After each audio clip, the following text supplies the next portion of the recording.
مساء الخير، شكرا لتواجدكم معنا. Good afternoon. Thank you for being with us. So we're going to be speaking most of the time in English. So we're going to have three who are going to be speaking in English and one in Arabic. So we'd like to thank you for being with us here today. And on the war on Gaza in Western and Arab media, there is physical violence, but there is also epistemic violence, and Palestinians endure both violence. On the 29th of January this year, Hind Rajab, a 6-year-old girl, was trapped in her family car, surrounded by Israeli tanks, and her family members, who were murdered in front of her eyes. We hear her last words all over. "Please come," she says to the rescuers. Yesterday, Hind was martyred. Her dead body was found. In many Western media outlets, Hind was found dead. And if we look into the narrative about the Ukrainian children, we would have heard the media say Hind was killed in strikes, at least. Since the Israeli war on Gaza on the 7th of October, we have witnessed on many occasions the failure of the Western media and maybe some other Arab media, we will hear from our speaker, Wael, that have helped justify Israel's genocide and colonial policies for over 75 years. But this is not new. Western media in general has repressed the Palestinian narrative even before the current war on Gaza. The coverage was clearly shaped by ideology rather than rigorous fact-checking. If a Western journalist in France, for example, where I live, if they dare to do some fact-checking or even challenge any Israeli interviewees, which is the basic journalistic practice, these journalists are either summoned by the French police for questioning or stripped of an award they received in the past. In this session, we will hear more from our speakers on how the media failed to cover the Gaza war, how pro-Palestine voices have taken to social media, either to blast mainstream news outlets or to try to replace their narrative. Our first speaker will be Yara Hawari. Yara is co-director of Al-Shabaka, the Palestinian Policy Network. She completed her PhD in Middle East politics at the University of Exeter in 2017, where she also taught various undergraduate courses. In addition to her academic work, which focused on indigenous studies and oral history, she is a frequent political commentator, writing for various media outlets, including The Guardian, Foreign Policy, and Al Jazeera English. She published her first novel, The Stone House, in 2021, and she is the host of the podcast series, Rethinking Palestine. Yara, tfaddali. Thank you. I'm starting this presentation today on the Western media's complicity in the genocide in Gaza with a heavy heart. Since the beginning of the genocide over 4 months ago, Israeli regime bombardments and forces have killed at least 123 Palestinian journalists and media workers, many of whom were killed as they were working, as they were sharing with the world the ongoing genocide. Others were targeted in their homes, their families killed alongside them. And meanwhile, hundreds of journalists and media workers are continuing their work despite the catastrophic conditions and the dangers. And it's really thanks to them that we see the reality on the ground, and thanks to them that we're able to challenge the mainstream Western media narratives. The mainstream Western media coverage of the ongoing genocide in Gaza has highlighted not only deep biases in favor of the Israeli regime, but also the ease in which Palestinians are dehumanized. And this dehumanization is a core element of colonization and of genocides around the world. To be able to justify such intense and cruel violence on a people, they first have to be unpeopled. Craig Mokhiber, a former UN official who resigned from his post in protest of UN inaction over Gaza, said that usually dehumanizing genocidal intent is the hardest thing to prove in a genocide. He argued that in the case of the Israeli regime assault on Gaza, the opposite has been true.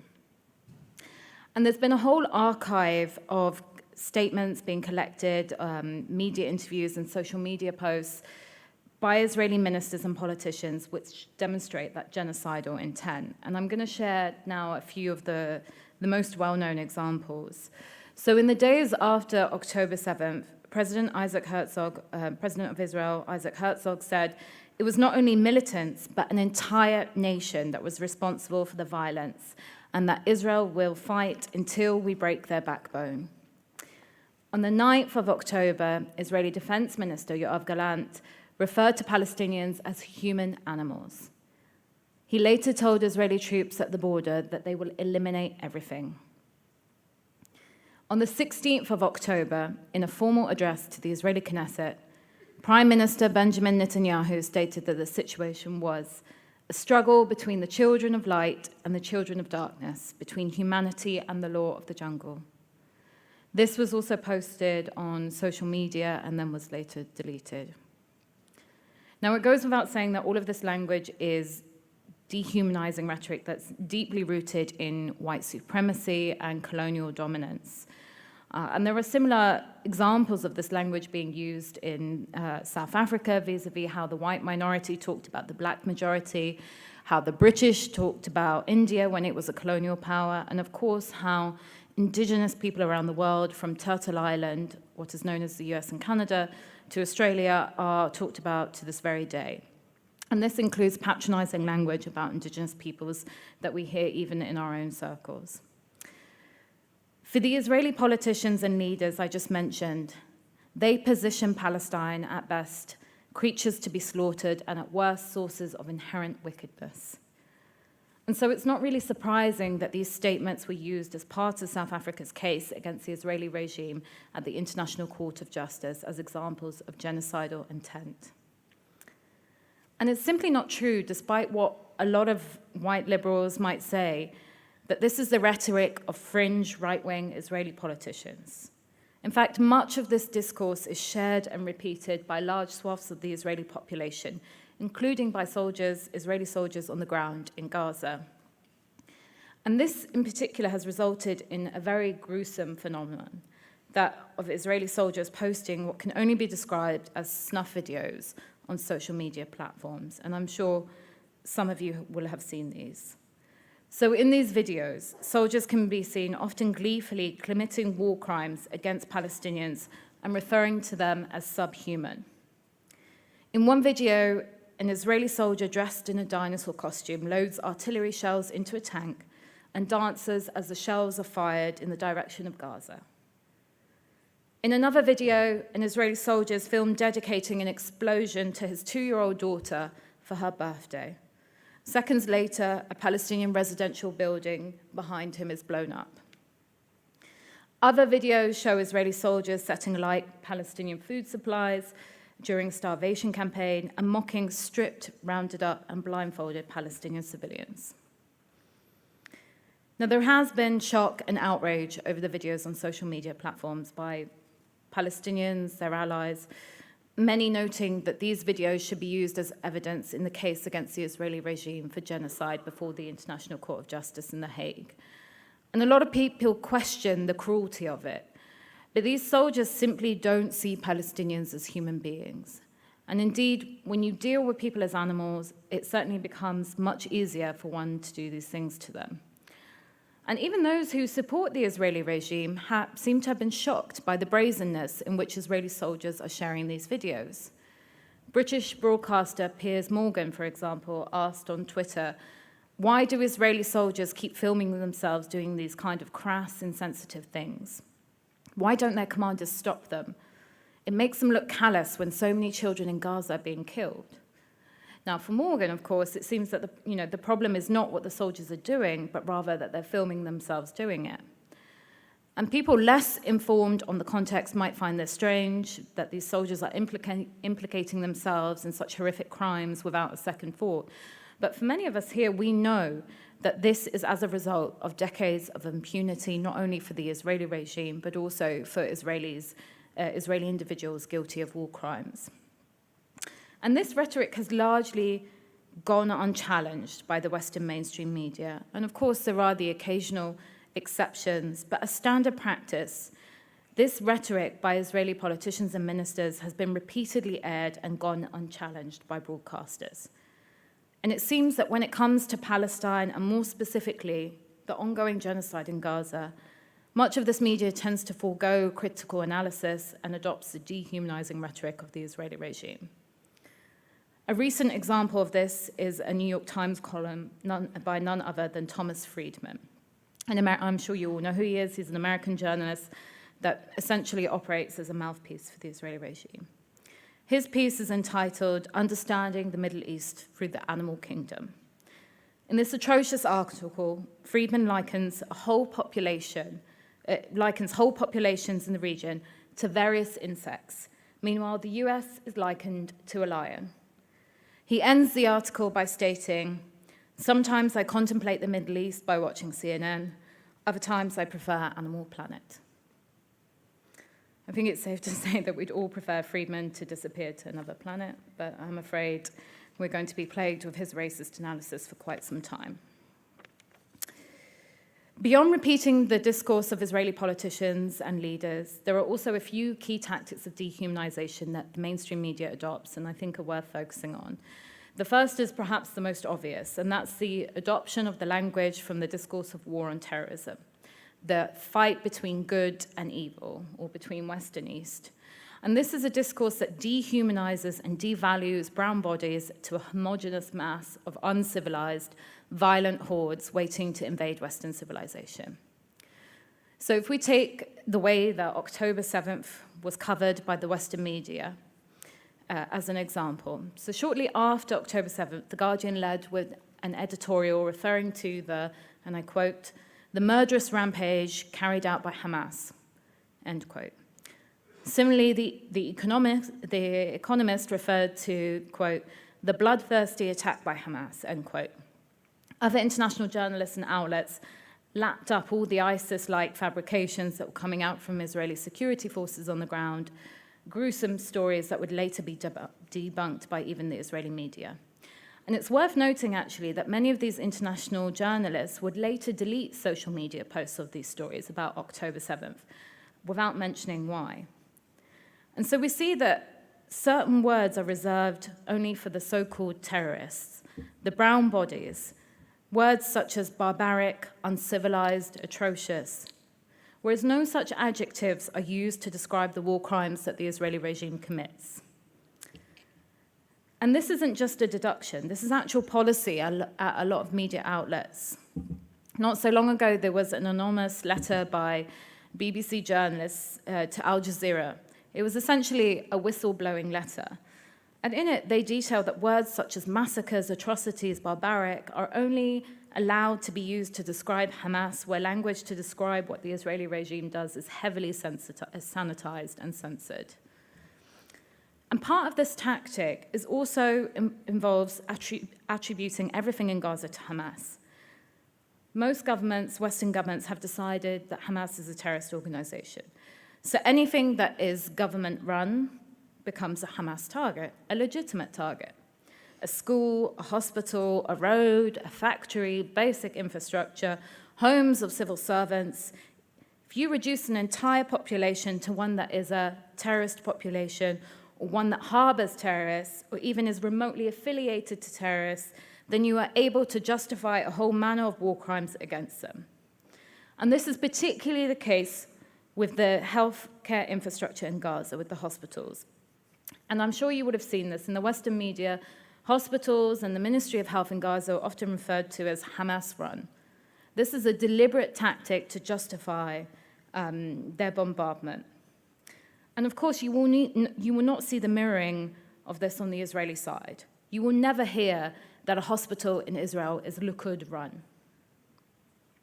I actually wrote an op-ed for The Guardian on the bombing of the Al-Ahli hospital, and I had to fight the editors to remove Hamas Run in front of the Gazan Health Ministry.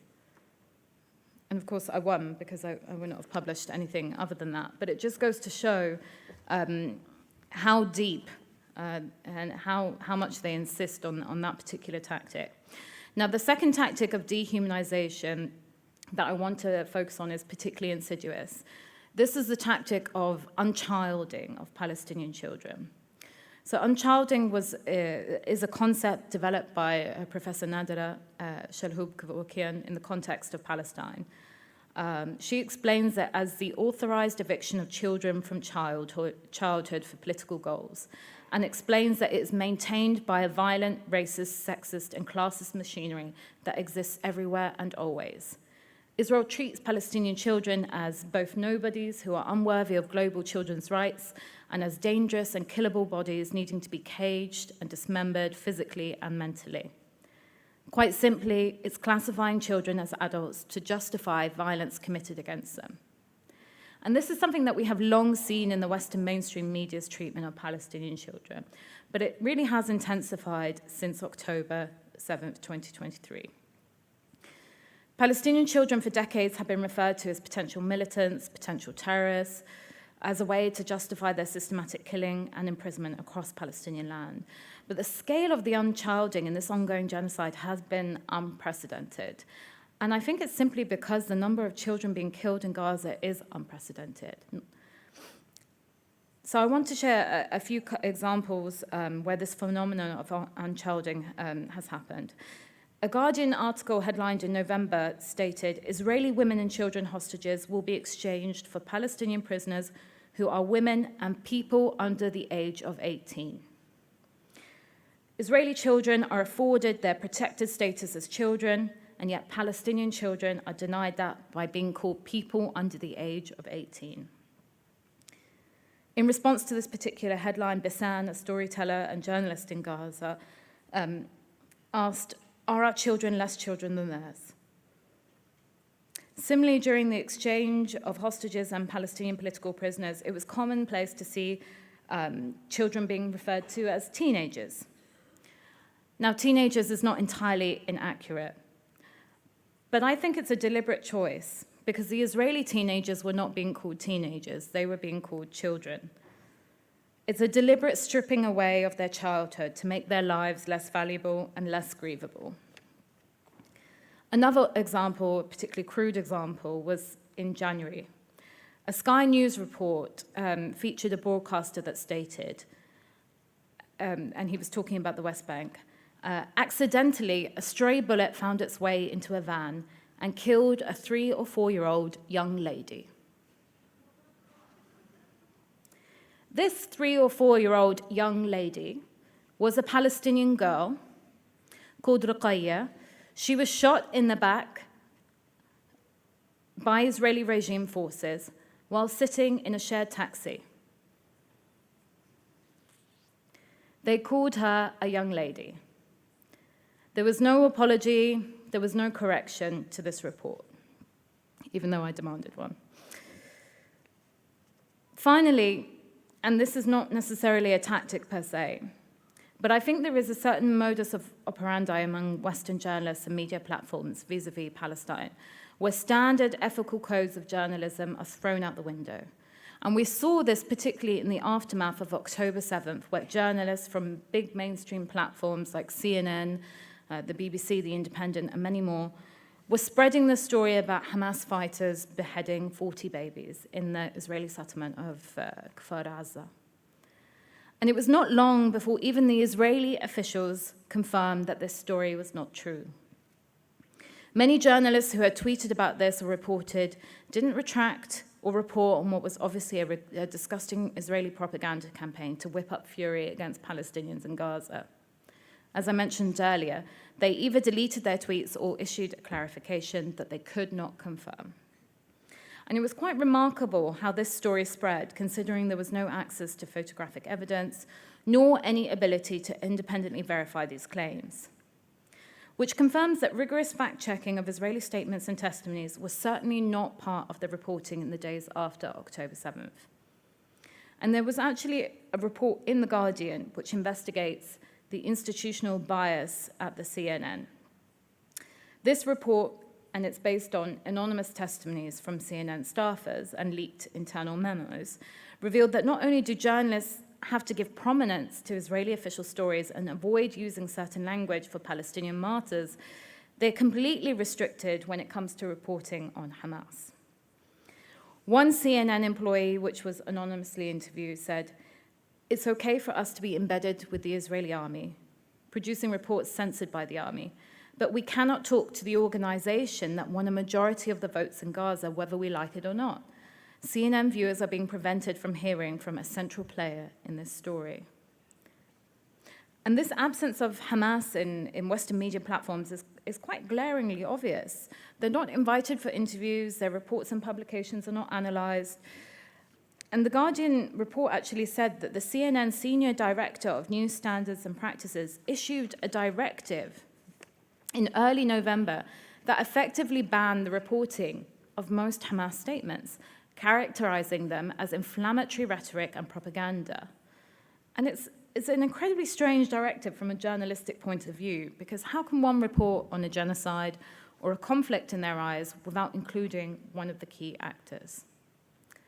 I'm going to end here, but I think it's important to say that the consequences of all of this are not simply relegated to the epistemological realm, as Muzna mentioned.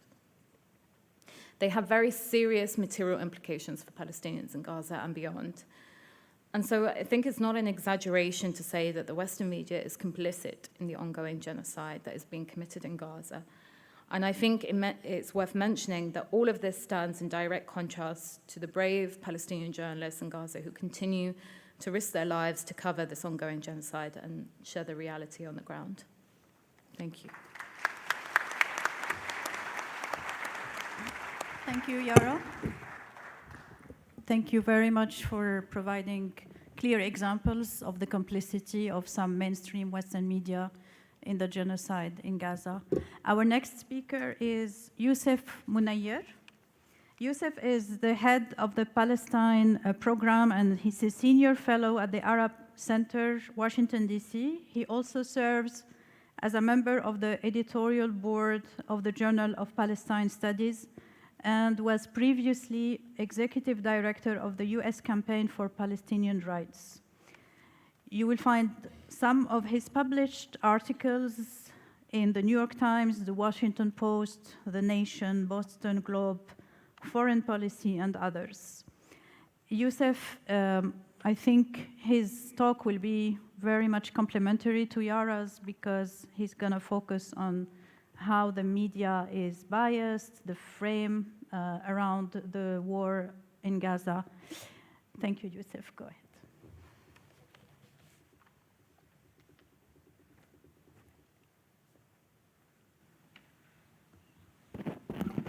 Good afternoon. First, thank you to the organizers of this important conference, the Arab Center, the Institute for Palestine Studies, for the invitation to address this crucial convening at this critical juncture in the history of Palestine and the Palestinian people.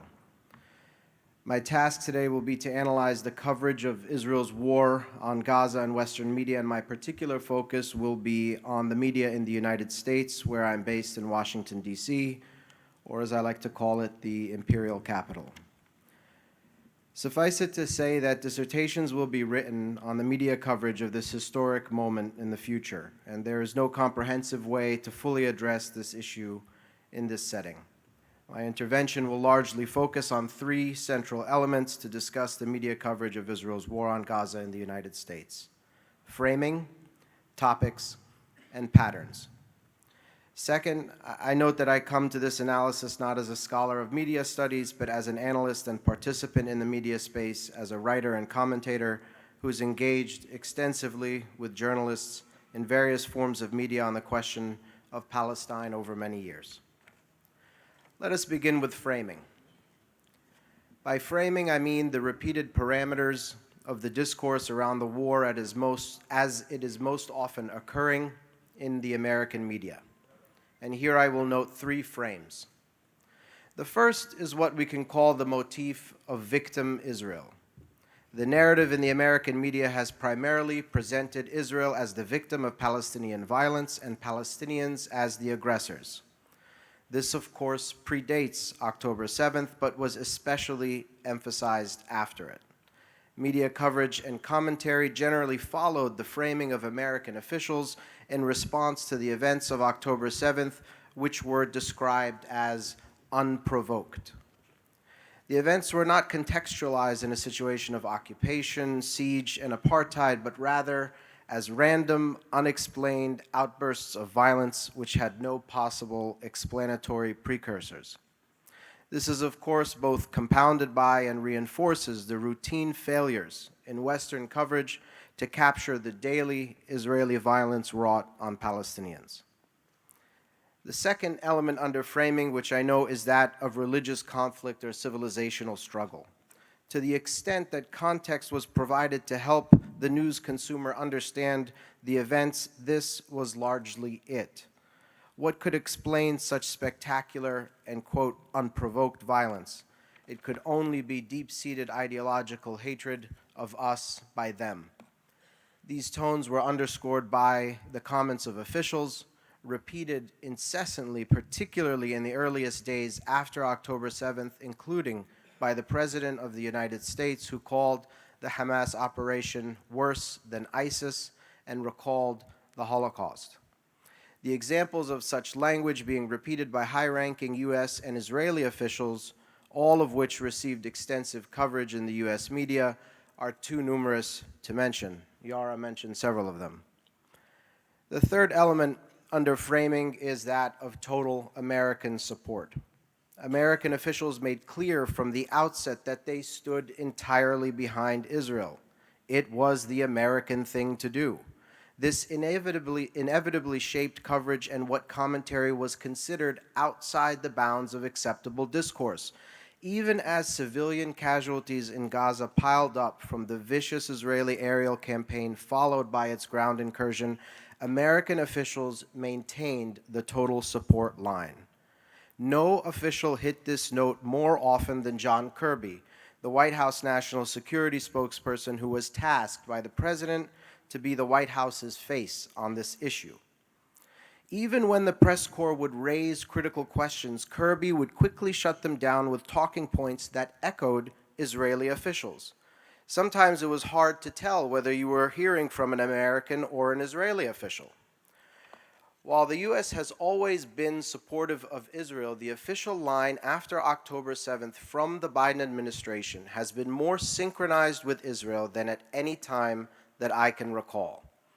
The dynamic was so extreme, particularly in the first months of the war on Gaza, that by December, an Israeli newspaper declared John Kirby, who again works for the White House, one of Israel's leading spokespeople. After framing, the next element we will turn to is topics. What are the topics within this subject that dominated American coverage and commentary? Here, we note three topics that were particularly pronounced: the events of October 7th themselves, the role of Iran in the region, and anti-Semitism. With regard to the events of October 7th, there was extensive media coverage of the Hamas operation from the Israeli perspective. Israeli officials and voices were routinely featured to provide information and analysis about the events. Survivors of the operation were often featured. Coverage was often brought live from the scenes of the attack, and the Israeli government facilitated tours for Western journalists to Israeli kibbutzes, still under military control, before they allowed Israeli journalists to go there. Details of the events were repeated, and graphic description and visualizations were created to depict how the attacks unfolded. A second topic which often dominated commentary was Iran.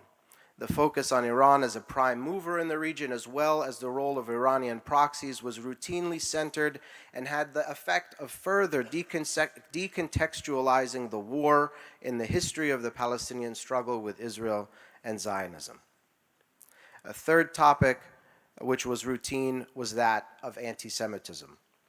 As protests against Israel's bombardment of Gaza grew, the allegations by pro-Israel groups and their allies in the U.S.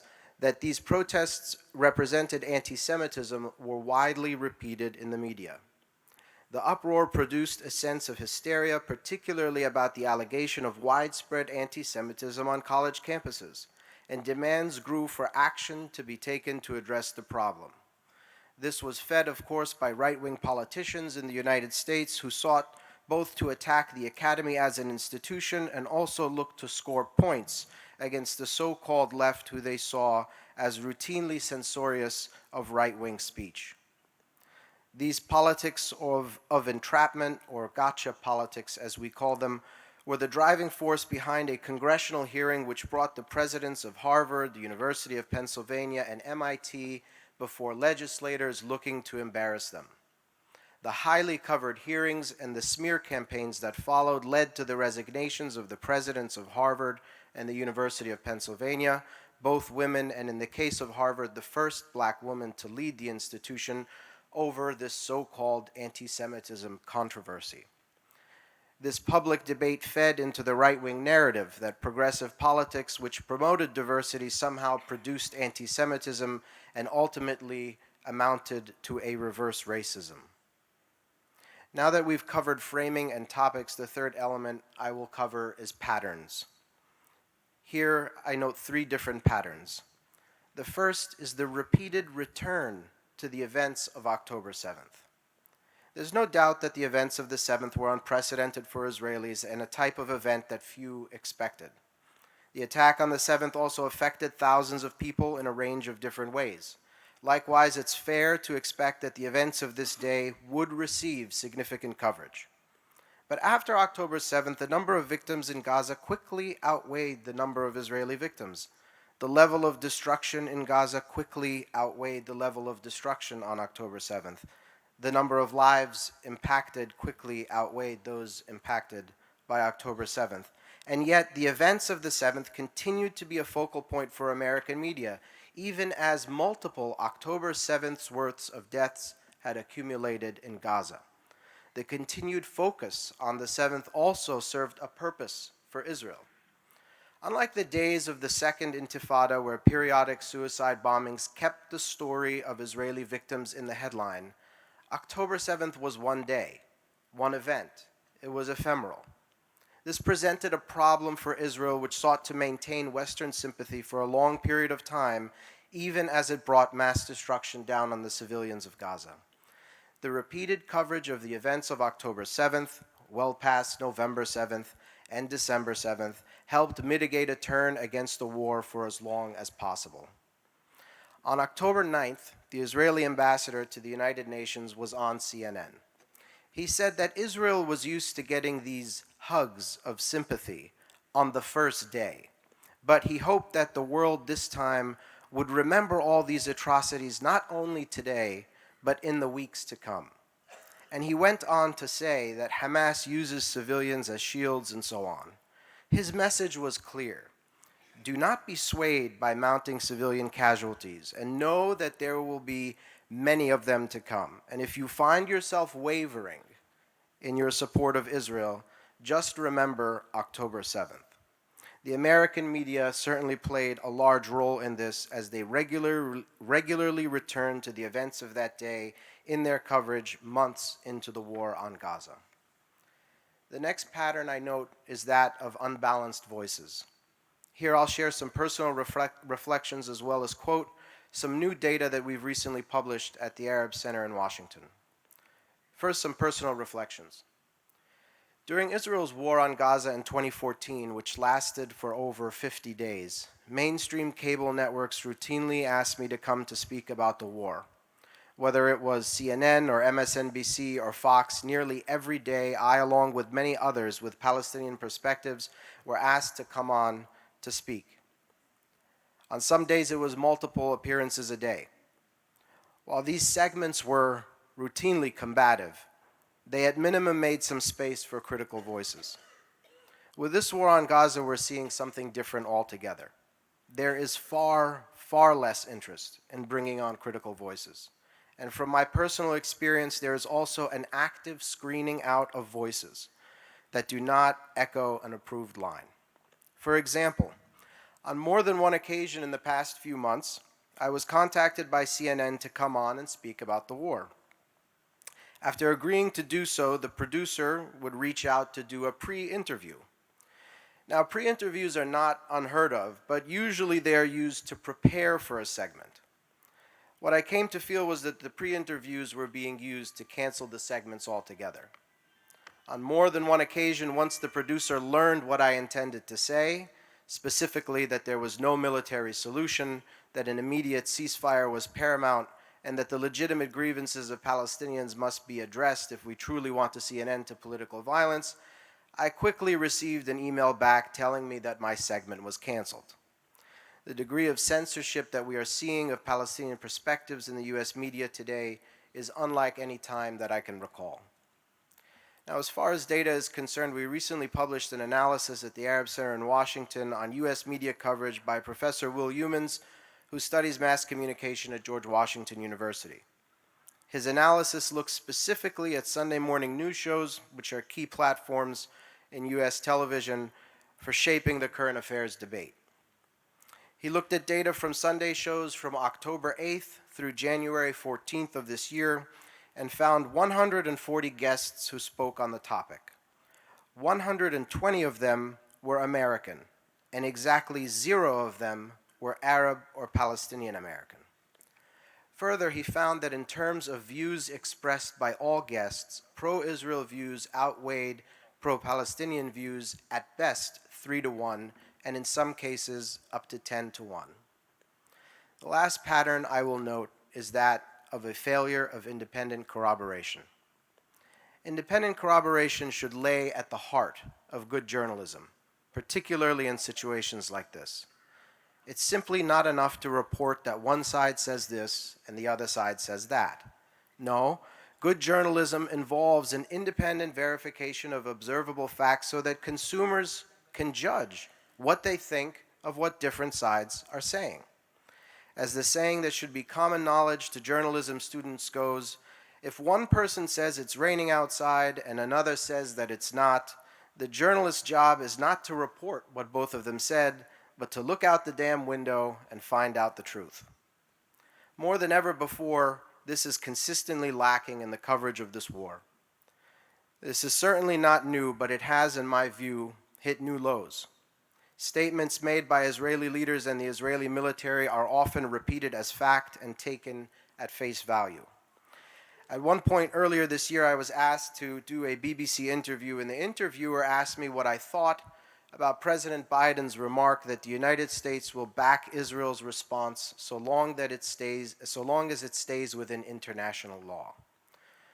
I told him that this was ridiculous since it's quite obvious to anyone who can see and hear that the Israeli response completely violates international law. The interviewer interrupted me to tell me that he just had the Israeli ambassador on who swore that they were following international law. This interviewer sincerely thought that he was doing his job. The failure to independently corroborate is compounded by the fact that so few Western journalists are in Gaza to begin with and have been denied entry to cover the war. In closing, I will say that despite all of this, which clearly skews in the favor of Israel, we have seen remarkable limits in the ability of Western media coverage to keep public opinion in line with where U.S. policymakers are.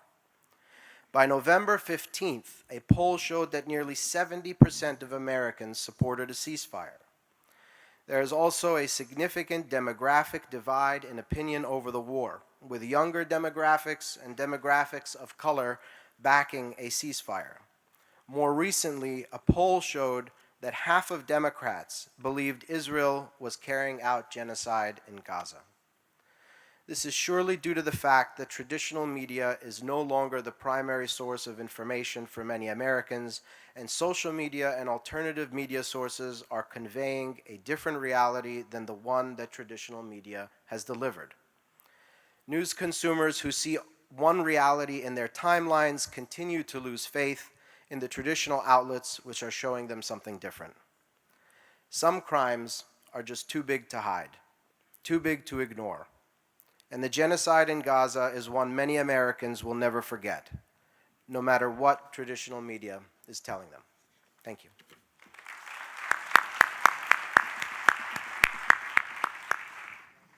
Thank you, Yousef. It's very interesting to also know that it's not about the choice of words, but the framing, the topics, and the patterns of the coverage that count. Our next speaker is Ben White, Ben Abyad on Twitter. He's a writer, analyst, and founding executive director of the Britain-Palestine Media Center. Ben is the author of 4 books on Palestine, including Cracks in the Wall, Beyond Apartheid in Palestine, Israel. The floor is yours, Ben. Thank you. Thank you. Good afternoon, everybody, and thank you so much for being at this session. Thank you so much to the organizers for inviting me to be part of this and to be among such esteemed company. I'm going to use my time to focus on some issues that are longer standing with how the Western media approaches Palestine and covers Palestine. So less about some of the specific details of the last few months, but more about these longer standing, structural, wider spread problems that, of course, have been amplified by or illustrated and highlighted in the last few months in particular. I'm going to personally be speaking from a position of experience with and knowledge of primarily the British media ecosystem and British-based media outlets. But I think a lot of these observations, including some which will echo what's already been said by Yara and Yousef, they're applicable in other Western contexts as well. It's undoubtedly true, of course, that there have been unprecedented elements since October, rooted primarily in the unprecedented nature of Israel's violence and brutality in Gaza. That's included, as mentioned, of course, the systematic targeted killing of Palestinian journalists and media professionals, the destruction of their infrastructure and so on, and that ban on the entry of international journalists into Gaza. For what I want to talk about now, in terms of an analysis, I'm going to focus less on those unprecedented aspects and more on some longer-standing challenges that we've seen manifest more recently and that require also longer-term solutions and ways forward. So this is a, unfortunately, non-exhaustive selection of 7 problems or challenges that we find afflicting sort of Palestine coverage. Each one of these in different ways is related to other ones. None of them really exist in isolation. They probably can't be tackled in isolation either, at least not thoroughly. But each one of them also represents a sort of distinct problem or flaw. So the first one I want to mention is either the absence or extremely limited presence of Palestinian voices and perspectives in a lot of coverage. Now, I personally think that is most obvious, most manifest in especially written pieces that have got a more analytical framing or focus versus quote-unquote straight-up news reporting. Unfortunately, it's still the case, and there's many examples of this going back over the years, but it's still the case that there can be pieces in Western media that are, broadly speaking, meant to be a kind of roundup of analysts' perspectives about a particular situation, where only Israeli or international analysts are actually quoted or referenced in this article. And I think that certainly sort of overlaps with and is connected with the way in which a lot of the time Palestinian perspectives or voices are sought, but mainly as a way of giving a kind of one-dimensional, victim-focused, X or Y is happening to me or to my neighbor or so on, which of course has its place, But in terms of actually allowing Palestinians the space and the ability to say why they think a certain thing is happening, or how they think that should stop, or any type of kind of political framework really for what's happening, that can often be completely missing from different forms of coverage. Second problem is, and this this has been touched on quite a bit already, but undue, undeserved credibility being afforded to statements from Israeli military officials and politicians. I would say that actually this is a problem that can afflict many different forms of Western media coverage, not restricted to Palestine, not actually even restricted necessarily to quote-unquote international news itself. I mean, often we have a problem in certain types of Western media where journalists don't see themselves as looking out the window, as Yousef said, but more sometimes simply being sort of faithfully repeating what they've been told or given from government officials in the forms of press releases or quote-unquote exclusives and that kind of thing. But that's certainly manifest in the case of Palestine when it comes to repeating things that Israeli military officials and government officials come out with. Third problem is that familiar problem of a lack of context. This is a problem that has, bedeviled Western media coverage of Palestine for a very long time. It means that there are very truncated timelines presented. It means that specific events on a given day or week are often presented in isolation without any understanding. And I think, importantly, this is not just a question, as it's sometimes presented by Western journalists, as being one of space or logistics, because actually you can typically provide a useful contextual addition to a particular piece of reporting or a particular article with some brevity and concision. And so it's not, that isn't really the problem. And that, of course, means that the reader or the viewer is simply not as informed as they could or should be about why a particular thing might be happening.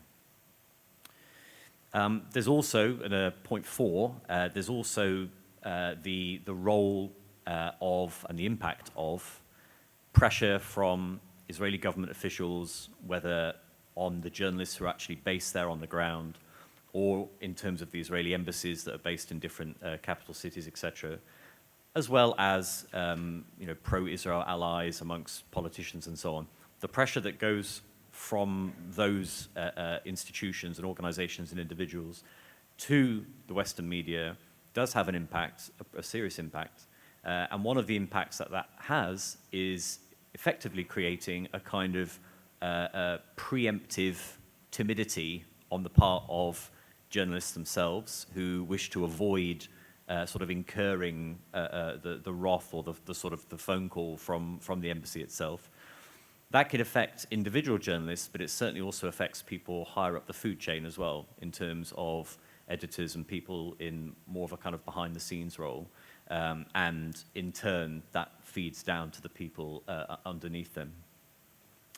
And then there's 3 other points that I wanted to mention that are broader than Palestine, but it's important to remember that some of the issues that we face with Western media coverage about Palestine, like I say, are broader issues to do with how the Western media functions and operates, and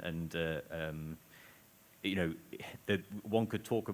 I'm sure there are basically meetings and discussions about a lot of different issues, domestic and international, where people might be making quite familiar or similar complaints, well-rooted, well-grounded complaints about different aspects of problematic media coverage.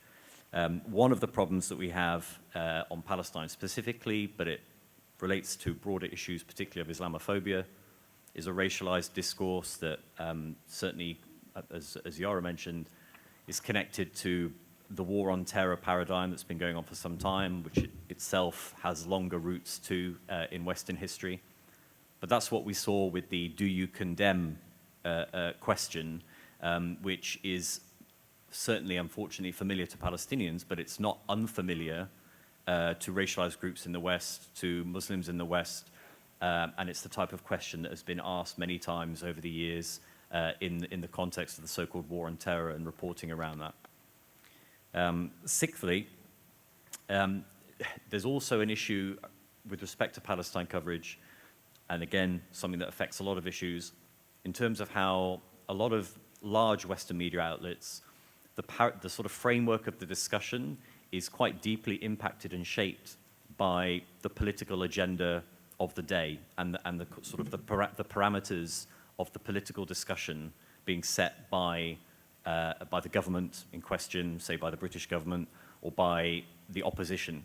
So in other words, there is a kind of relationship between the political side and the media side where what is considered an acceptable or unacceptable question is not sort of independently established by the journalists themselves, but is quite informed by what is considered to be within the realms of acceptable discussion, within the realms of what is sort of practical or what is a feasible policy discussion. And so the media ends up being informed by that, and Palestinians can often find themselves operating within this quite narrow range of what is deemed to be an acceptable or possible discussion around political outcomes. And finally, there's this broader problem also of underinvestment of a media environment where sort of funding for sort of serious, credible, especially international-based journalism has often gone down a lot, where there is a pivot towards producing mass content and clickbait-based content at the expense of investing in serious sort of either investigative or thorough forms of journalism. Again, particularly when it comes to covering international news, and that's something that the ripple effects of that affect a lot of different issues, but that also affects Palestine too. I'm going to say a little bit about what good coverage then could look like, and also quickly a bit about the opportunities that do also exist still, despite all of the challenges. What good coverage looks like is actually, thankfully, I think, a lot more straightforward than trying to analyze all the different problems and challenges. And actually, funnily enough, it actually, I think, kind of resonates with what we've already heard on the panel as well. I think you're looking at three things, in my opinion. You're looking at context, fact-checking, and humanization of Palestinians. Yeah, I think for me, these are the three elements that are really the kind of foundations of what would constitute good coverage. Context, like I said, in terms of something being concise and relevant, and making sure that people have the understanding of what's happening, right, in terms of occupation and colonialism and apartheid, things that a reader, and it's the responsibility for a journalist to actually inform the reader and viewer about. Fact-checking in a healthy skepticism, right, not just simply kind of, again, repeating verbatim what you've been told, or even presenting it simply as one side of the story, but actually deploying the tools of critical thought and scrutiny.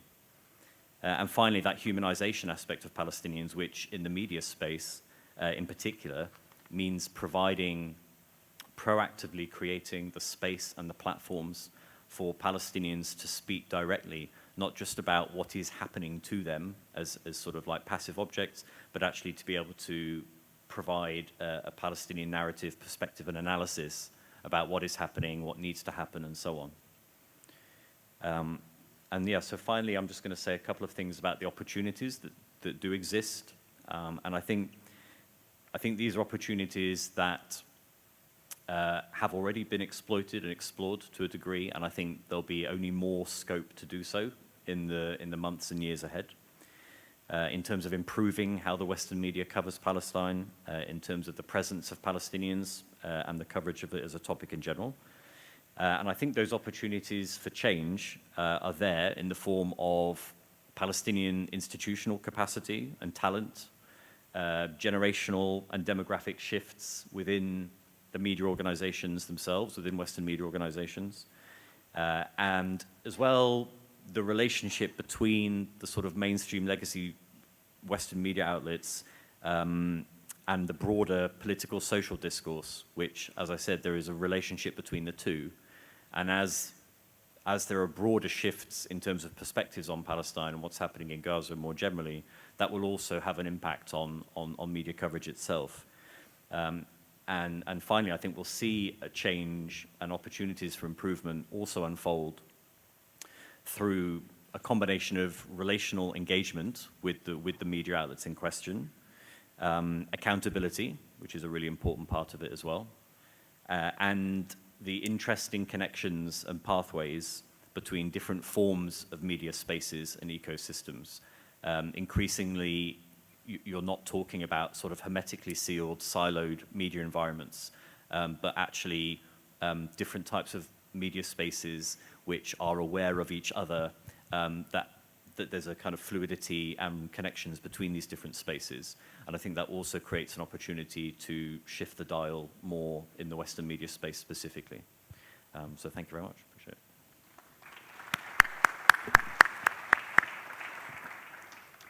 Thank you very much, Ben. Very interesting. Next is Wael Abdelal. Wael is a member of the Mass Communication Department at Qatar University since 2019. He received his PhD in Media Strategies from the University of Exeter in the United Kingdom. Abdelal has extensive teaching and practical experience and has held various academic positions, including head of the Media and Communication Technology program at the University College of Applied Sciences in Palestine, visiting scholar at Ahmad bin Muhammad Military College, and assistant professor in the Department of International Relations at the Joan bin Jassim Joint Command and Staff Academy. أحمد سيتحدث باللغة العربية، ومثل ما كلنا متفقين في العالم العربي. So there is a consensus that media and media coverage in the West is not fair, is not just when it comes to the Arab world in general and Palestine in particular. There is clear partiality towards Israel. So what about Arab media? Go ahead, Wael. Thank you very much.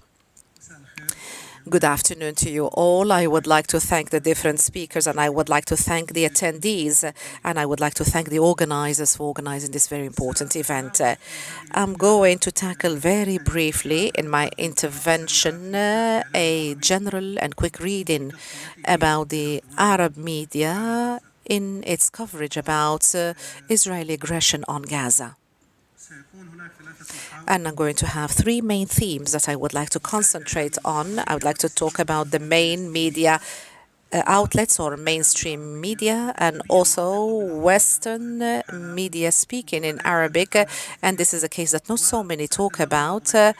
And also I'm going to talk about the most impactful media, which is the resistance media. With regard to mainstream media, Arab mainstream media, there is have a number of observations that I would like to underline in a very concise way. So because of the time constraint, because this is a topic that has so many details, and it is very difficult for us to limit my intervention in the very limited minutes that I'm allocated in this session. So amongst the observations that I have noted when it comes to Arab media, so there is a disparity in the coverage. And the most important component that I would like to talk about, we have the different trends that we have seen in Arab media coverage, which is different from what used to be the case in the past. In many crises that are relevant to the Palestinian case, the Arab media was more or less unanimous on the grievances of the Palestinian people and the right of the Palestinian people to self-determination, resistance. But since maybe the beginning of the last decade, if we can be a little bit accurate, and maybe after the second Intifada and with the appearance of the Arab satellite networks, their coverage of the Palestinian affairs was very important and very distinguished, and they always led with events from the West Bank or Palestine in general.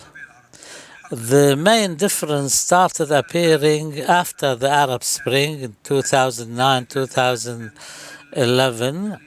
2009 till 2011, the situation was still good so far as covering Palestinian affairs are concerned. In this war, the situation is somewhat different. There are two trends. The first being that the Arab media focused on the event and they had rolling coverages for continuing for days, weeks, and months.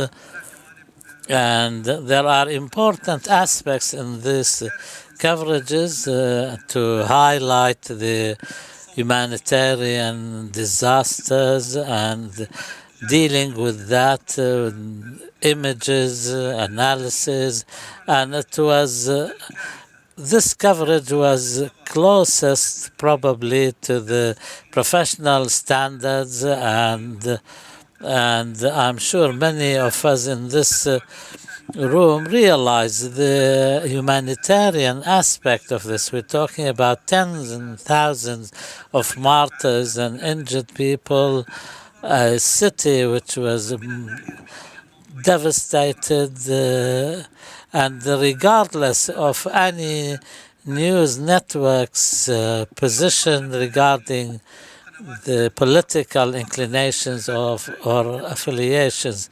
So therefore, a huge amount of coverage was given to the situation in Gaza, and the situation is even more difficult than can be described.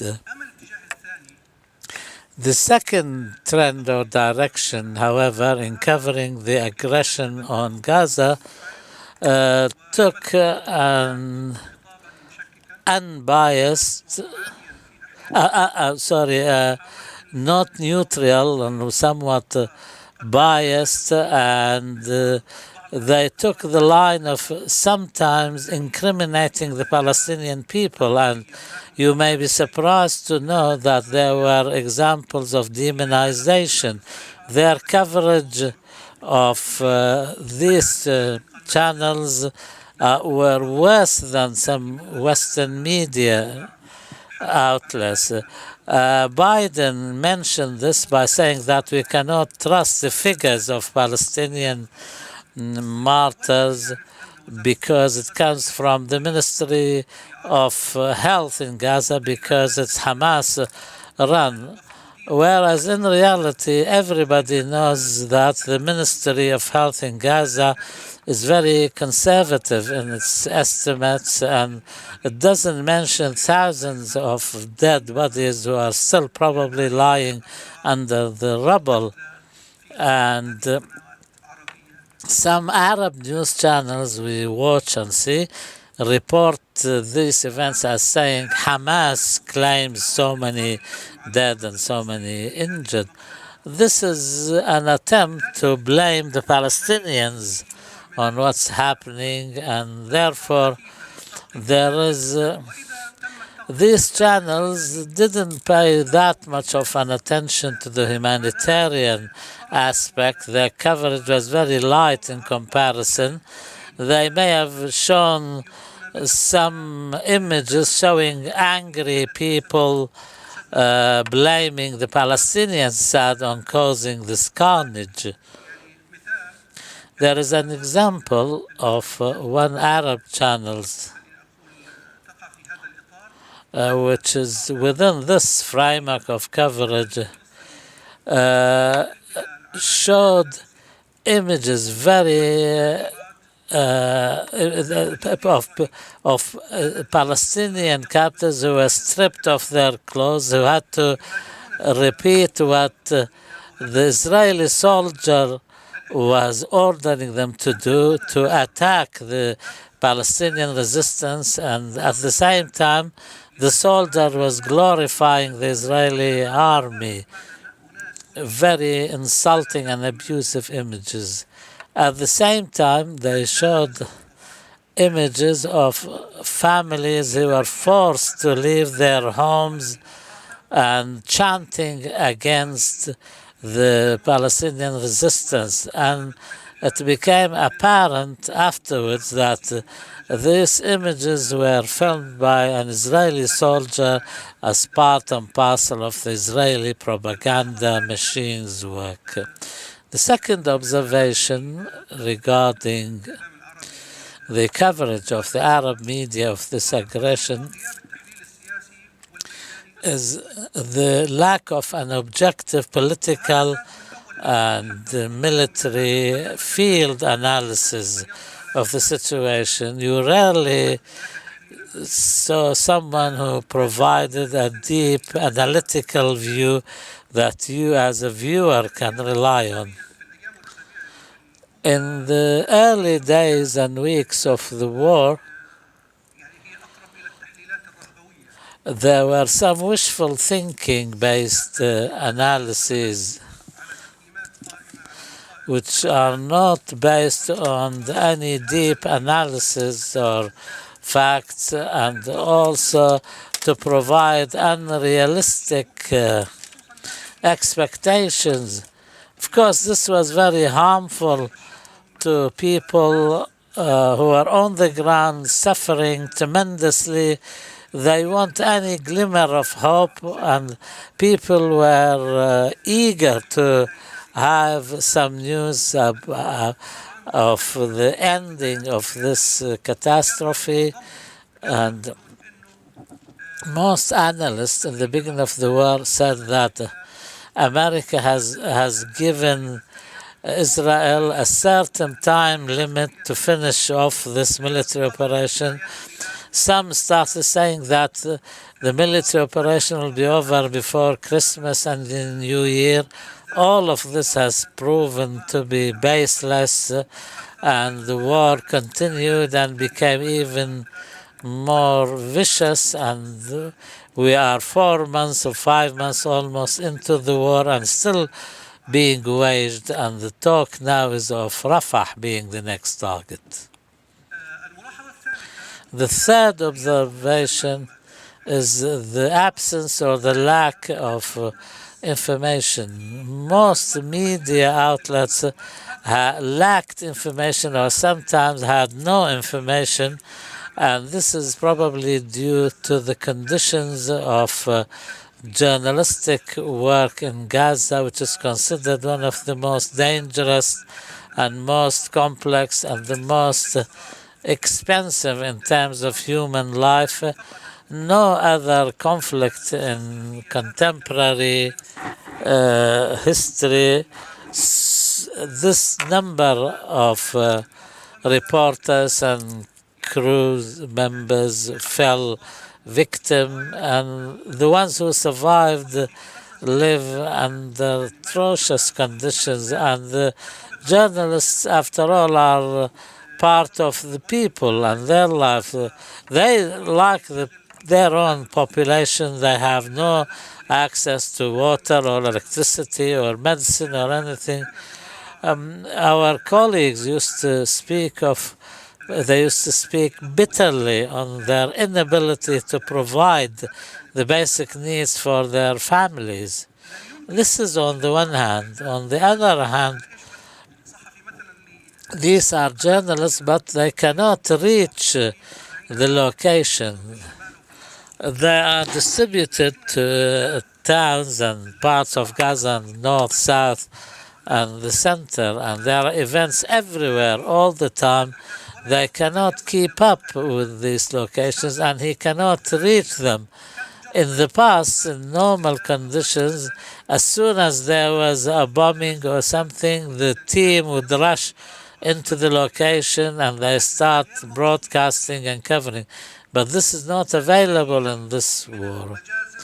Many of the massacres were documented a month after they took place. Of course, I mean, this is beyond the control of the media outlets and the journalists. one final observation in this regard is I think maybe it's an important observation and needs a lot of scrutiny. The Arab media, through the alternative platforms, social media and the digital media, managed to maintain some sort of a balance to counteract the Western media. And we see how some platforms which broadcast in English, French or Spanish, they are spread all over the world. And now Israel is really irritated by the spread of these clips which consolidate the Palestinian narrative, for example, in Spanish in Latin America or in French in Africa, and English, of course, which is a global language. I think maybe this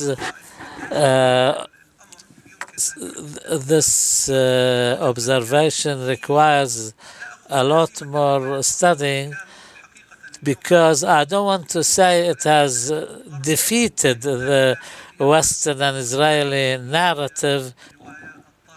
Now, a lot of people are saying that the Palestinian narrative is the dominant narrative.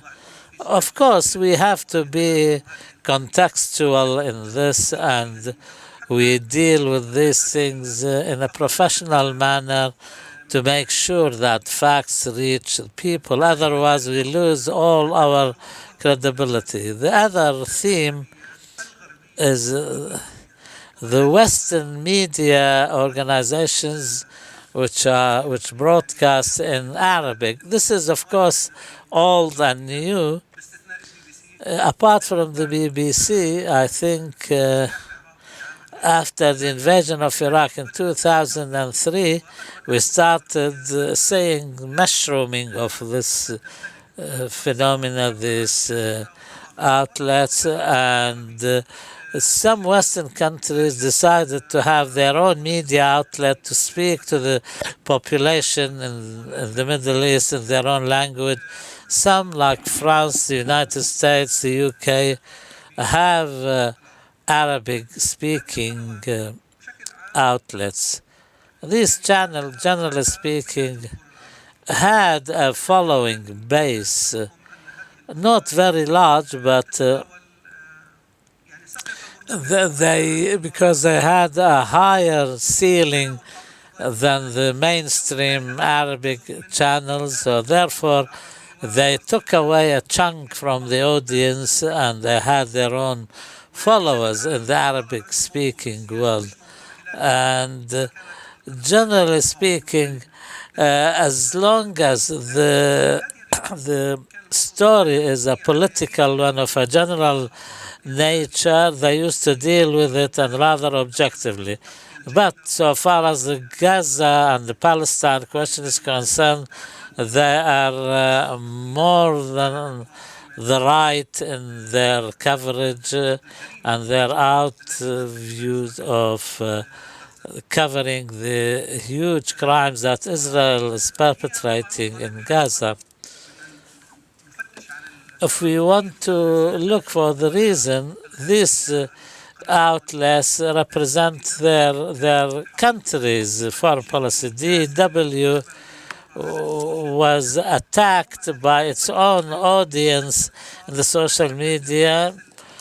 Even so, they did not change anything. They totally ignored the context. They ignored the suffering.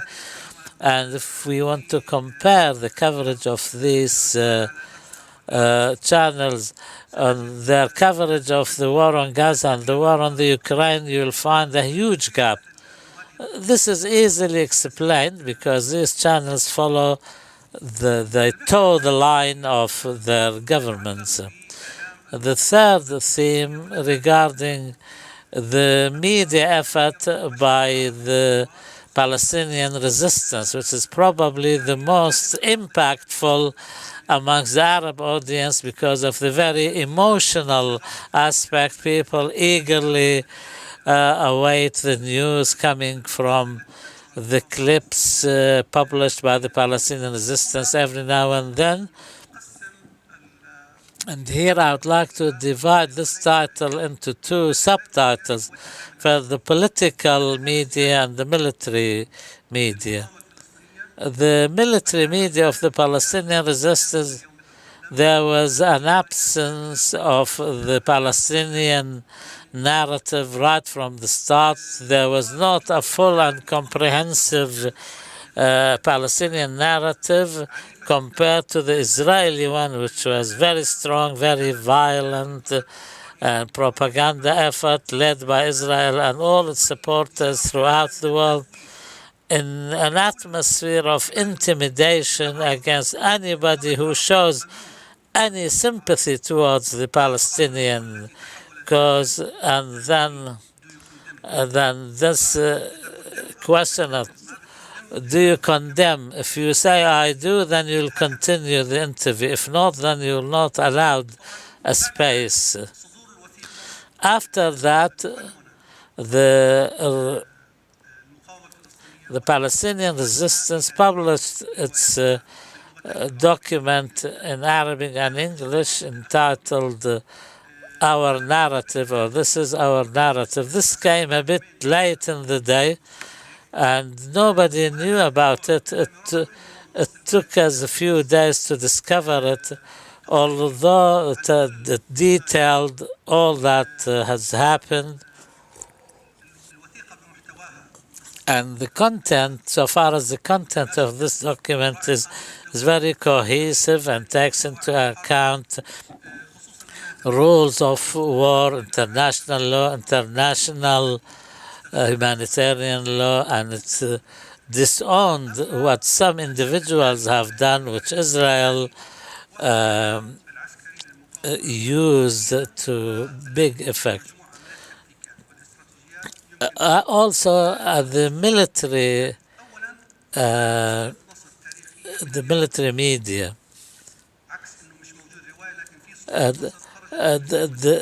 from day one, they created the impression that this is a victory, a military victory, and this made all the images that they subsequently published become iconic. Some of them are still being circulated of prisoners of war and others. This has broken the stereotype in the collective Arab memory in general and the Palestinian one in particular, that the Israeli soldier was presented as the invincible soldier or invincible army, because after all, the Gaza division collapsed in hours. The other point is the messages targeting the Israeli audience were very focused and aimed at creating political pressure on the Israeli government through inciting rebellion against it. In one of the messages targeting the families of the Israeli captives led to an immediate protest by the families. They went out till the following day, and this forced the Israeli government to comment. And on one occasion, the Israeli military spokesman came out and devoted his entire press conference to comment on this message. Also, the messages which are delivered by the military spokespersons of the different factions, most of them carried different messages on different occasions, some targeting the fighters, the allies, the internal front, the Arab and Islamic Muslim audience, especially those speaking to the conditions of the resistance on releasing hostages, the future of Gaza. The other observation is the continuation of broadcasting images constantly and regularly. Every 2-3 days we see something new with sound effects and proper editing. And this carries the message that the resistance has the ability to manage its media affairs, and these images also deliver messages targeting the resistance fighters and audience and supporters and the wider audience.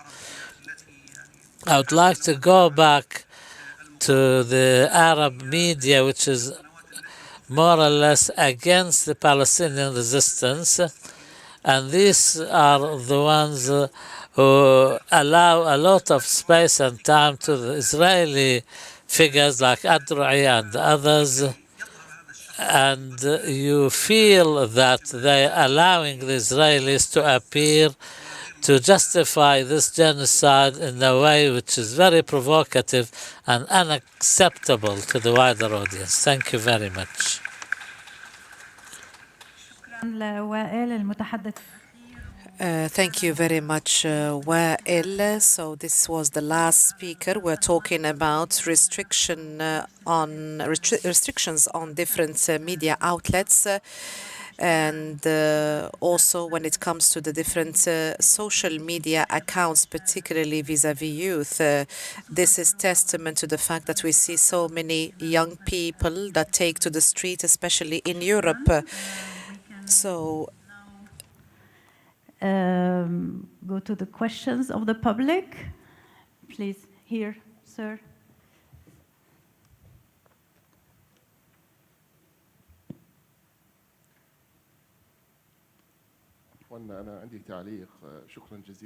Thank you very much. I have a comment. So the different interventions were great. So when it comes to forging, distorting the different stories, this is part of a kind of a terrorism that is exercised on people twice. So what we notice is that what has happened now, this forgery that we see, this is a continuous exercise. This is a battle of conscience. So the West in general, the official West, supports Israel, and they keep on telling us that they keep on talking about authoritarianism. This is, of course, in light of the fake news that we are talking about. So France also, they intervened in everything, in our children.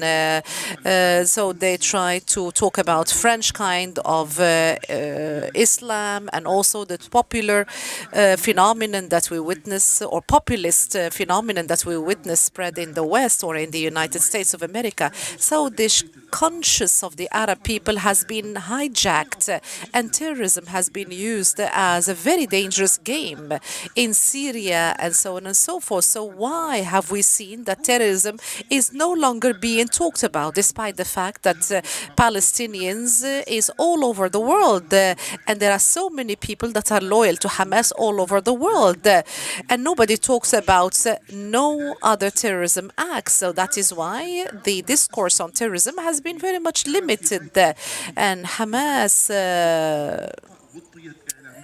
also, there is another point that was not covered. So we are now subjected not only to fake news, we have our reputation being assassinated, our consciousness is being assassinated. So Palestine is reduced into a small cause, reduced to a small area, which is Gaza. It is no longer an Arab or an Islamic cause. Anyway, thank you very much. Thank you.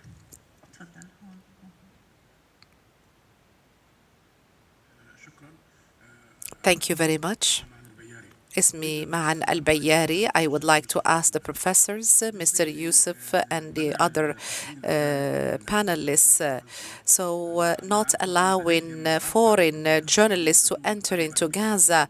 Many of them are in Jerusalem and Tel Aviv. Some of them allowed themselves to accompany the tanks of the Israelis with Israeli soldiers as embedded journalists. This had happened twice or three times at the beginning of the war and also afterwards in Khan Yunis. How describe such kind of behavior, how legitimate it is? I think this is some condemned and disowned kind of behavior. Wael gave us a general view about Arab media in general, but I think the resistance media should be a separate kind of media. It is not part and parcel of Arab media, but the resistance media has developed and enhanced a great deal. It wasn't as it is now in the past. So when we talk about the narrative and our narrative, yes, our narrative was paid heed to and attention to in different media outlets, but the account itself, the narrative itself, never answered the question what happened on the 7th of October. Those who know what had happened on the 7th of October are inside, and those who wrote the account are outside. So that is why the text that was written, and it was an excellent text in my view, but they try to reuse quotes from Israeli personnel about what had happened on the 7th of October.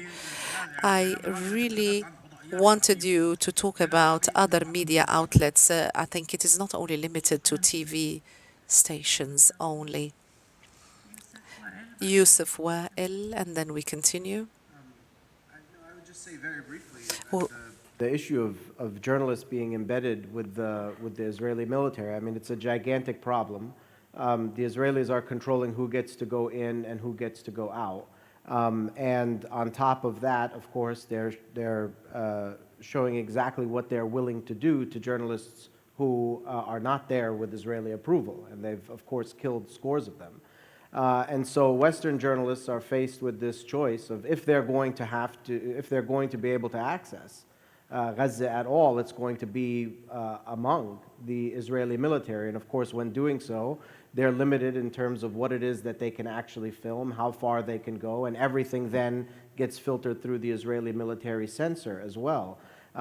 Viewers who watch these reports are rarely informed that what they're watching and what they are reading is produced in this way, and that the material that they are getting is something that has been already approved by the Israeli military censor.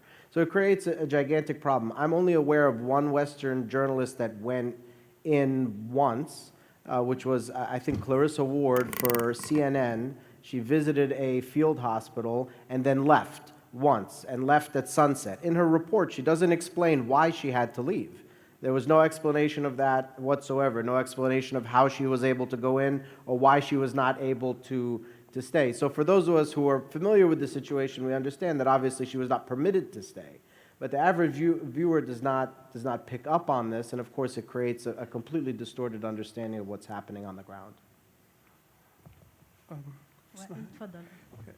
فقط أريد أن أضيف شيء على ما تفضل به يوسف بالنسبة I would like to add to what Yousef had said. When it comes to the entry of journalists into Gaza, there are scores of journalists in the Egyptian side, and they have requested to have licenses to enter, and they are ready to jeopardize their lives. But despite all that, they are not allowed to enter Gaza. There is no adequate journalistic environment for journalists in Gaza. If we talk about the traditional work of journalists for any traditional media outlets, as it is the case for any media outlet in any conflict zone, this does not apply to Gaza, taking into account the standards we have.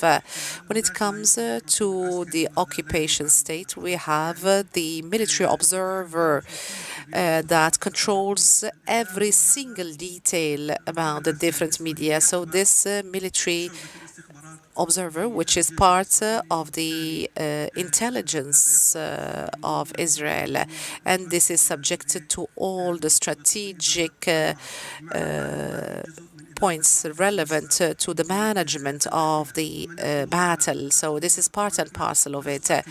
This is a huge question that you have posed, very ethical question to media outlets that are highly reputed. They should not allow themselves to be embedded in the military establishment of Israel and to report based on what is imposed on them by that military establishment and not have any margin of freedom in their coverage. With regard to the resistance media, yet what you said is right.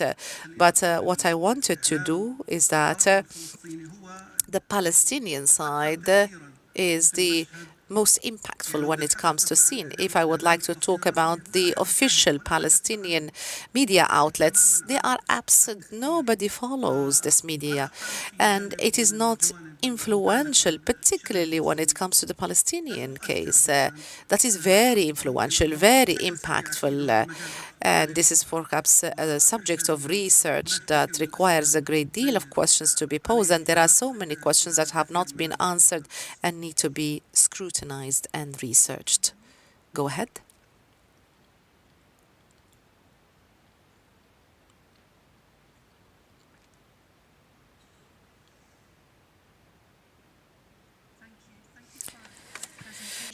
I just wanted to make one point and to ask a question to everyone. So one thing that I've seen a lot of is the co-optation of critical voices within the media. And Yara referred to it when editors try to add certain terms or take out certain terms from your writing. And I experienced that very heavily with Chatham House, who then tried to argue that they changed an editorial I wrote for them completely away, taking out issues to do with colonialism, apartheid. They took all of that out and said that they would not allow that to go in, so I withdrew. Now, what happened after that is that a lot of commentators, particularly Palestinians and other Arabs, came to me and spoke about this being a thing that they experienced a lot, particularly in think tanks. And I just wondered, I know that a lot of you have written for think tanks, and what's been your experience particularly about these think tanks? Because they portray themselves as a voice for experts. And I think that this co-opting or editing out of critical voices is also an important aspect to this media landscape. Thank you. Thank you. Sorry, can you please introduce yourself, if everyone can introduce themselves before? Mandy Turner, Security in Context. Thank you. Su'al. Assalamu alaikum. Azzam Amin. May the peace and blessings of God. My name is Azzam Amin from the Doha Institute. I have a question to the different professors and speakers, the panelists, Ben White, Yousef, Yara. You have described partiality as manifested in Western media, but you have not described to us why. What are the reasons why we witness such partiality? We all agree that media outlets are partial to Israel, and it is very blatant and very clear. But it seems to us that Western media is more Zionist than the Zionists themselves. Why do they do that? Why are they partial? Definitely there are many reasons, and this is a kind of a branched out phenomenon, but nobody talked about it. Go ahead. My name is Mohammed Sharqawi, and one of the courses I teach is on the power of the media narratives and conflict. I've just published a paper on whether there has been a paradigm shift since October 18th, that there is a competition between a Zionist narrative that is fading or sort of waning a little bit, and there is a Palestinization narrative coming out, especially if we consider some of the coverage and also the wide scope of protests and demonstrations worldwide. So I would like to raise a question. Are there any lessons learned in the last 4 months from the coverage in terms of witnessing there is a fatigue of the pro-Israeli narrative, even in the West? At the same time, how we can contest this shift in a way that it becomes a balanced. And here I think we have two major issues. One has to do with the code of ethics that has been adopted by all the media institutions in the West, which is the NOB system, neutrality, balance, objectivity, and balance, and to what extent these media institutions can still defend this code of ethics in terms of sort of pushing too far for the Israeli narrative. And I think when the do you condemn question becomes an imperative in conducting those interviews, that tell us how objective or how balanced they are. The other point I would like to raise, and I would like to hear from the three speakers, the three English-speaking speakers in particular, how we can get into the logic of the Western media narrative in a way that we are begging for some morality, but our moral cry or outcry is not being echoed there. So how we can capitalize on this paradigm shift, if it proves to be true, in a way that there is either from a humanitarian or a philosophical or an idealistic perspective, there is this rebalancing act of both the Palestinian and the Israeli, and sort of in a way that is there an opportunity to be an opportunist vis-a-vis the transformation of the Western media narrative. Thank you. Thank you.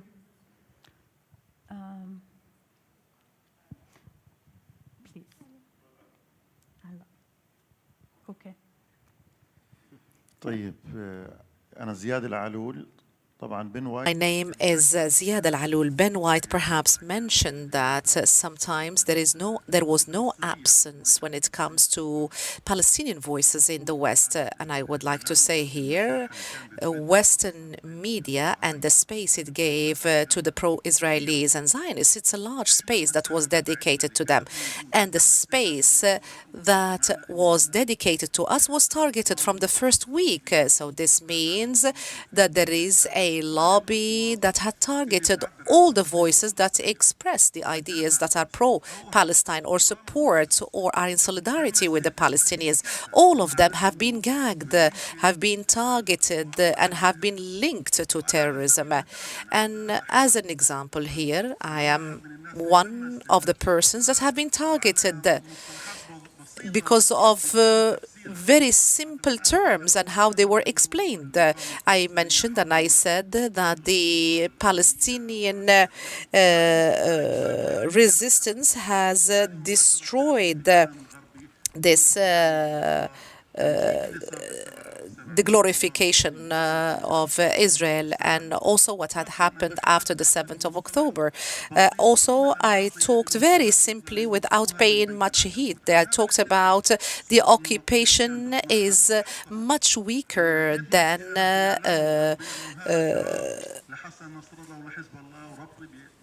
a spider's house or web. So even a song that I published about the demonstrations that took place in the streets of young London, and she was singing from the river to the sea, talking about Palestine. So this was explained as following. So as if we want to kill the Jews, we don't want to get rid of the Jews.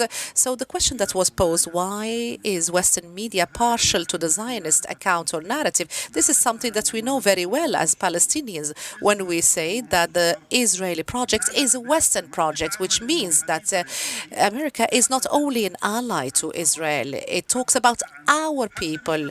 And not only that, even more than that, Israel for the West, it is the elite of the West. So they are defending their elite. These are not normal people. When you look at this reverse kind of reaction, this is is not normal. So if this event or incident had happened in London or Washington, the reaction would not have been as it is now.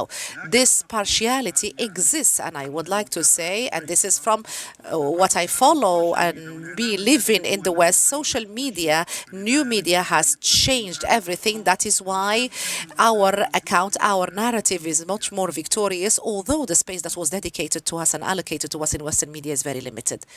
Shukran, thank you. Thank you. My question is very quickly on social media, because that's where we've made a breakthrough, especially with the younger generation. So, of course, that leads to the Israeli state and its allies to try to attack us there. So, you know, specifically, if you look at Meta, for example, there's a serious attack on censorship of anything that is critical of Zionism in Israel.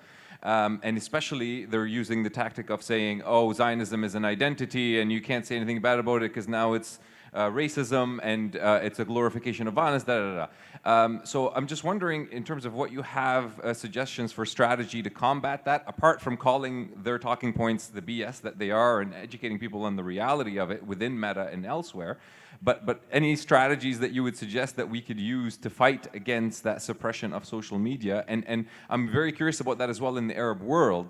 And do you think, in your observations, that people are starting to consume, like, where are people consuming media more, in social media or in the mainstream media? And how are people experiencing, in the Arab world specifically, censorship in social media?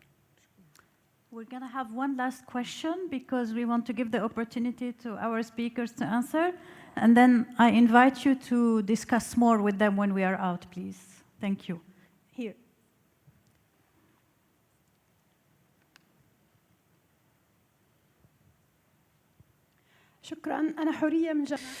Thank you very much. I'm Huriya from Berlin. I would like to thank all the panelists and I would like to thank you for all your questions. You have shined light on what had happened, and after that, as a person who lives in Berlin, and as a result of all the pressure that have been subjected to, we cannot speak in Berlin. I'm really surprised that everybody speaks about Berlin. This is not something that is taken for granted. I do not rely on social media because I seen in Tunisia we relied on the awareness of the youth in social media. So the question, how can we infiltrate traditional media outlets and not social media? I do not believe in TikTok and this kind of temporary kind of awareness. Look at the timeline. Nobody talks about Palestine. And there is a great deal of pressure, and also there is censorship. At the end of the day, this is their own media. We as young people, as Palestinians, as Tunisians, as people residing in the West, how can we come up with something scientific, something that would be useful to us without having any fear to lose your life or to lose your job, without any things?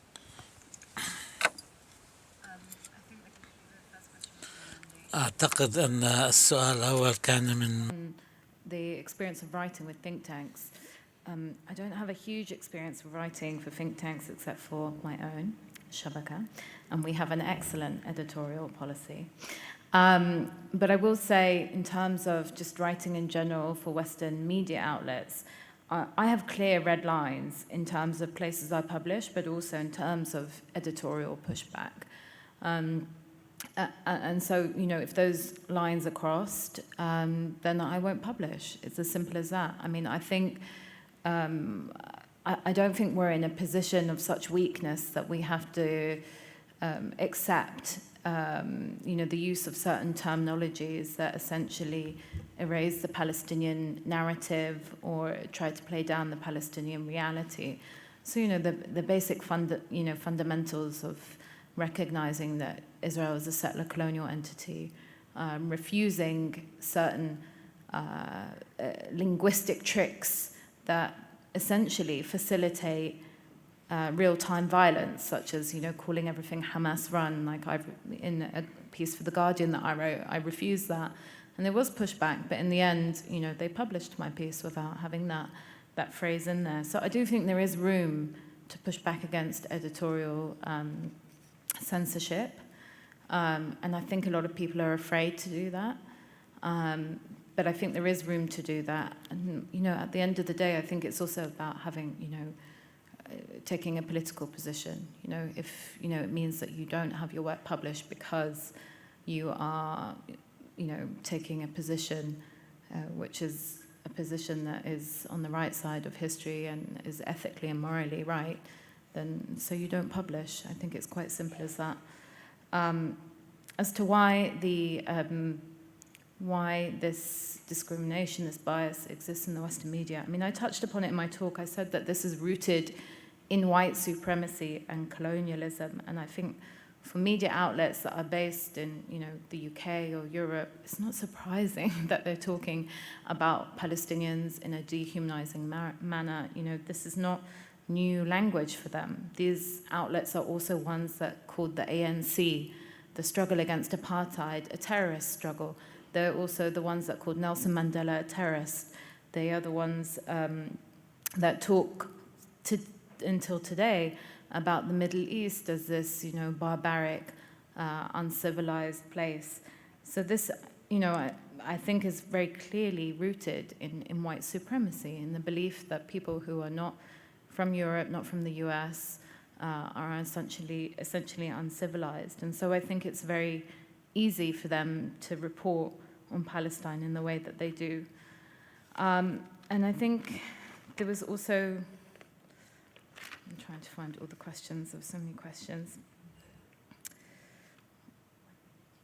Also in terms of the code of ethics, I think there was a question about ethics of these journalists. I think we can't forget that these media institutions are also run by individuals with certain political connections. You know, we saw that with the report on CNN, where there are literal you know, memos and directives from the very head of these media organizations telling people, telling journalists and media workers to forego any code of ethics when it comes to Palestine. So I don't think these code of ethics existed prior to October 7th. I think there is a standard practice to report on Palestine in this way.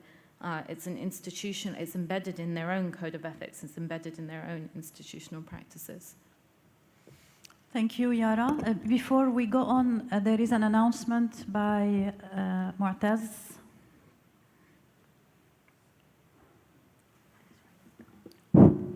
مرحبا. بس هيك معلومة تنظيمية بسيطة لوجستية. رح ننتقل من الشيراتون للمركز العربي. في عنا سيشن الساعة 6 رح تكون بالمبنى الثقافي المدرج الرئيسي. رح تكون المواصلات مؤمنة للجميع من المدخل الرئيسي للفندق، من مدخل اللوبي ومن مدخل المجلس. فأي حدا بيسألكم عليهم أو بتحبوا تكونوا موجودين بين 4:30 وال5 إحنا موجودين هناك لحتى نأمن المواصلات للجميع. شكرا. شكرا منذر. 4:30 ل5 بهذا التوقيت البساط رح تكون موجودة. بدنا نص ساعة بالطريق ورح يكون في استقبال بالمركز. شكرا. شكرا. Yousef, please go ahead. So we'll just say a couple of general things on sort of the causes of all of this, which I think we know are multifaceted, and also on this question of publishing and language. You know, I teach a class on Palestine and sort of arguments around Palestine over time, and we recently read an article from 1921 by a professor in the United States who was engaged in this debate over Zionism. He was a critic of Zionism that was happening in the United States at the time, shortly after the Balfour Declaration. And he comes back from the region, and he publishes an article in the Atlantic Monthly at the time. And this is how he starts. I'll just read you a line. A traveler returning from the Near East is at once struck by the utter ignorance of Europeans and Americans concerning the true situation in Palestine, an ignorance due largely to the fact that in London there is practically only one of the important daily papers that will print anything detrimental to the schemes of political Zionism. This is over 100 years ago. So what we are talking about today is an extremely deep-seated phenomenon in the West of support for this ideology. And I think it's important for us to, you know, step away from talking about media failures, because it's only a failure if you're trying not to do it. And I think we should be talking about complicity, because I think in most cases, this is intentional. And there's room to talk about, ignorance and influence and all of these things, and they all have a role to play. I also think that there is a growing space for change, and this is where I want to answer your question, Mandy, about language. I think when it comes to this, you have to think to yourself, why am I publishing in this particular platform? Why does that matter to me? And if the idea is to reach the audience of that platform, I think the question then becomes, how much do I trust this editor? Because if the editor is doing their job, their role is to help you shape a piece in the way that can most effectively reach the audience that they know best, which is their audience. And if you trust an editor and believe that their intentions are in the right place, it's worth having a conversation over language. Because we may write pieces in ways that may make sense to us, but if an editor wants to publish it and thinks that their audience is going to stop reading after the second line, he's not doing you a favor by publishing that piece, right? So the question is, how much do you trust the editor? And I think these are things that you develop in relationships over time with people in the industry. And thankfully, I think today, unlike 5, 10, 20 years ago, there are more people in these spaces that understand this issue and that are worthy of trust than there have been before, and that is a good thing. Thank you, Yousef. We end with Ben. تفضل. Yeah, I'm going to just say a couple of quick things to pick up on one of the questions that was framed about, more in terms of how can we, change things for the better, and to elaborate slightly on something that I said right at the end, in terms of a kind of 3 elements. You've got the engagement side, which is really important, but can't exist in isolation. So in terms of actually finding those folks who do want to, be showcasing and platforming the Palestinian perspective and stories, finding ways to work with journalists and producers who want to work constructively. That's a really important aspect of change. The accountability part is still also really important, to find ways to actually apply constructive pressure when mistakes are made and to call out mistakes. And the third element, the thing that I mentioned, is this connection between sort of the mainstream legacy media and mainstream adjacent media or regional media, social media platforms. These are not, like I was saying, all kind of separate, siloed spaces. And there's a lot of interesting dynamics at play where Western media platforms can see, if for no other reason, quote unquote, market potential behind going in certain directions, that there can be a way of placing certain stories in non-mainstream spaces that create a kind of momentum or pressure on mainstream spaces. So that's also another way where I can see there being sort of cracks and ways forward in those interrelationships between different forms of media. Thank you everybody, and I know that the topic is very, very interesting, and out of it we've had so many new studies to dig into. سوري وائل سوري فكرت ما في سؤال لك سوري متأسفة. بشكل مختصر بالتأكيد في هناك اتجاه قوي. There is definitely a strong direction amongst the youth to turn to the social media, but the effect of that will depend on the quality and the strength of the content, and also who presents it, who presents this content. For example, the content presented by well-established organizations, they have a high degree of professionalism, will be different than the content presented by amateurs. So what we're talking about is a mixture of the both, that well-known media outlets are using this potential to